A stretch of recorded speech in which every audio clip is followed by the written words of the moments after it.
Ils commencent à faire leur carton au cas où, mais pour l'instant, l'essentiel des meubles reste ici.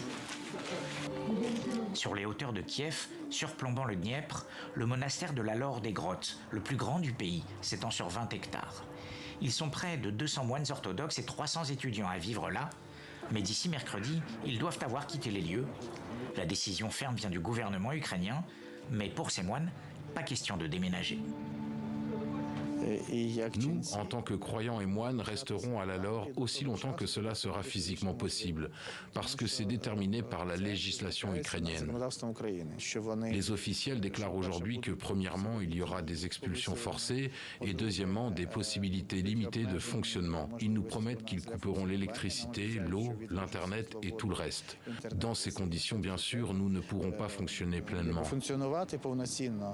Kiev voit d'un mauvais œil ces moines orthodoxes ukrainiens. Il les soupçonne d'avoir gardé des sympathies pro-russes.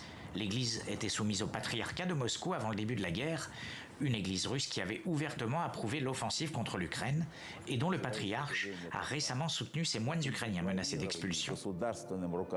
Les autorités de Kiev souhaitent donc résilier le bail, officiellement pour le motif d'une violation dans l'utilisation de biens appartenant à l'État.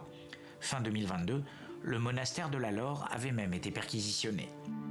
Nous avons notre propre église, celle de Kiev, et un patriarcat ukrainien. Il ne devrait rien y avoir de commun avec la Russie. De plus, il n'y a que les membres du service fédéral de sécurité. Pourquoi avons-nous besoin d'eux ici? S'ils sont pro-Moscou, ils ne sont pas les bienvenus ici. Nous voulons des pro-ukrainiens. S'il y a des Ukrainiens, je suis tout à fait d'accord pour qu'ils restent. Le président Zelensky a invoqué la nécessité de défendre l'indépendance spirituelle ukrainienne face à Moscou. Dans une lettre adressée aux Nations Unies il y a 15 jours, Sergueï Lavrov a appelé à une condamnation internationale de cette tentative de répression religieuse. Une tentative de répression visant à priver l'Église orthodoxe canonique de l'un de ses principaux sanctuaires. Les moines, eux, entendent bien rester sur place et appellent désormais les fidèles à les aider à défendre ce lieu saint.